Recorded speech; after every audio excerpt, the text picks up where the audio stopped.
So what happens is that lots of times we make a choice and somebody says, oh wow, that's terrific, you did that for that reason, right? You go, no, I didn't do that for that reason. I don't know why I did it, it just happened. Then you become insecure because you say, well maybe it just happened and I didn't know, but no, it didn't just happen. You put it there. And so you have to accept it. And you have to keep, you have to grab onto just like grabbing onto the corner of a sponge, just enough so that you can pull it towards you so that you can keep squeezing it. You understand? So you have to keep doing that. And after a while, because I do that all the time, I mean, I come up with stuff even though I think about my things a lot, and because I think it's crucially important to have a perfect balance between the nebulous intuition and the physical formalism of concept. How to make the discipline of why you made these certain things, what happens to composition, what happens to rhythm, what happens to line form, right? And how am I going to do it and why, and what happens if I do this. And the more you do, the more you think about that until you get to a point where it just happens. You stop thinking about it. And that becomes intuition in itself. You understand? So it's like a kid trying to figure out how to open a door. It goes up to the thing and it starts banging the door. The kid's crying, he's freaking out, until he realizes that if he pulls the, if he turns it in one direction and pulls it, the thing opens. That's intellect. So it does it, the mother goes crazy, like we were saying before, the cat is escaping, it's just, the heat is escaping. and then that kid finally, after he does it a million times, or she does it a million times, the next time the kid goes over there, and he says, so now you open the door and you don't think about it. It becomes intuitive. But it started from a process of trying to figure out what the hell you were doing, right? So sometimes intuition turns into formality, and vice versa.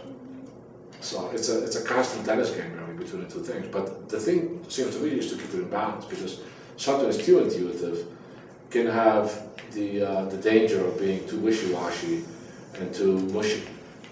And something that is too structured and too intellectual has, it can trap you in a tyranny of its formality and can become too harsh and too, you know what I mean?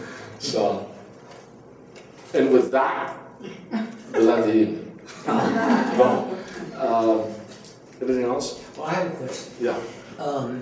In this dialogue between daily paintings, small things, and bigger things, which speaks more to the other? Is it you can answer that, or maybe some of the other painters can answer that? I don't know. How about everybody? Which speaks stronger to the other, the large paintings to the smaller ones, or the smaller? I mean, I have an assumption, but what is your assumption? My assumption is that the daily paintings are a purer, more direct expression. Mm-hmm. I'm starting to see it almost as a form of haiku. That's right. That too. That's right. Yeah. That's right. That's right. I'm not a painter, so that's... No, but well, what do you do? You know what that makes me think of, though, when I was in Giverny at the Precious, I saw Sargent's watercolor of a scene. Mm-hmm. And then later you've all seen this, they transpose them to a big oil painting. Well, I much preferred because it was right there, and he just did. But it depends on what kind of investigation you're doing, too. If you're doing studies for a larger piece, then it can be like that. Mm-hmm. But if it's more like an archaeological dig, where each small piece is uncovering a little portion of some aspect of the dialogue, and you figure it out as you go along, the larger pieces can be even more potent, with the little pieces being almost like quick portraits of a family member, and then you get the whole clan together, and then you've got the thing. Well, it's just a spontaneity or freshness that sometimes can get lost, sure. Yeah. Well, I think it works both ways. I'm just guessing it probably depends on your process. There are notes in a song, and maybe they're the drum beat in the background of a song. You understand me? It's yet another instrument, right, that helps you go along, in a symphony of figuring out expression, really. And I don't know if sometimes the things speak very succinctly to the large things, and sometimes vice versa. Sometimes You get so fed up with the same image over and over again that the big stuff starts to look really different. Just as a kind of a, just to stick it to the little stuff. Yeah.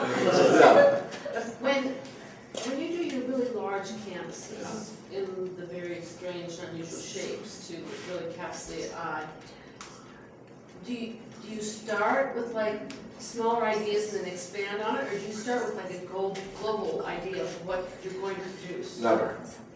It evolves. I sit down with a pencil and a piece of paper, and I start making shapes, and I start thinking. Okay. And pretty soon something starts to develop. And then you go through a process of retention and elimination, then you go through a process of exploration, and that can be heavy. And you know, and then you formulate the totality of the idea, which I did put on canvas, because the idea itself establishes it's not enough to just say I'm going to paint this. You got to figure out how big do you want it and for what reason, and what shape do you want it for what reason. Because there's a vast difference. If you paint an embryo, and you put an embryo in a square, or you put an embryo in something that's round, you got a big difference there in terms of considering what the embryo is. So form and shape can really, the presentation of the image, what world, the window with which you're presenting it, is crucially important. And if you shape the painting, like some of the things that I do are shaped, that's really dangerous because the shape itself becomes an object. Right. And the shape almost inevitably becomes so strong that the content has to be powerful enough to be able to hold what you're trying to say without being trivial by virtue of being just flat and two-dimensional, as opposed to the gravitas that an actual physical object has, giving that it's a shape that is unfamiliar and therefore more, you know, impressive. So the content of that has to be powerful enough to be able to hold the strength of the shape outside. So it almost forces you. Then there's another trap that thing has, is that once the shape is there, you got to draw what you've got to paint what's in there, because you can't change things very much because the shape is there. Whereas if you make an arena that's just a shape that you don't, you know, like a big rectangle or a big circle or a big square, then you can just do whatever you want. But then what happens is that you're stuck with the pain in the ass negative shapes, and you got to do something to make them as important as the positive shapes. And before you know it, you got this struggle that you really didn't mean to do to begin with, because you just wanted the central idea. So, you know, there's all these different considerations to be had. But it's a fantastic game, you know, and some of the most important things are the ones that don't come out right, because they teach a tremendous amount of lessons. You know, just like anything else. But obsession, sensitivity, and a good bottle of wine.